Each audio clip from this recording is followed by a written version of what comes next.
یہ دکھ اور یہ پریشانی اور یہ غم جتنی بھی تکالیف ہیں یہ زندگی کا حصہ ہیں۔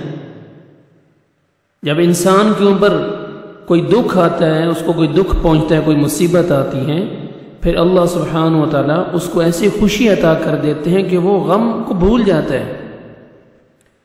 اسی طرح پھر وہ ایسی خوشی عطا کرتے ہیں کہ وہ غم بھول جاتا ہے، پھر دوبارہ زندگی میں اللہ تعالیٰ ایسا کوئی امتحان میں ڈال دیتا ہے اس انسان کو، مسلمان کو کوئی تکلیف دے کے کہ پھر وہ خوشی بھول جاتی ہے، پھر اس کو وہ غم یاد آ جاتا ہے۔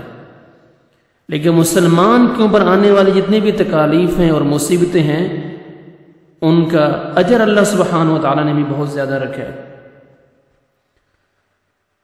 حضرت ابو سعید اور حضرت ابو ہریرہ رضی اللہ تعالیٰ عنہ سے روایت ہے، رسول اللہ صلی اللہ علیہ وسلم نے فرمایا ما يصيب المسلم من نصب ولا وصب ولا هم ولا حزن ولا أذى ولا غم حتى الشوكة يشاكها إلا كفر الله بها من خطاياه۔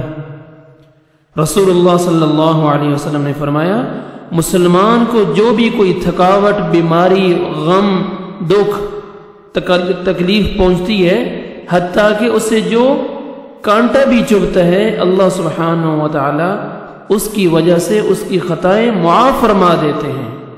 سبحان اللہ۔ مومن کو جو بھی تکلیف پہنچتی ہے ان سے گناہ معاف ہو جاتے ہیں۔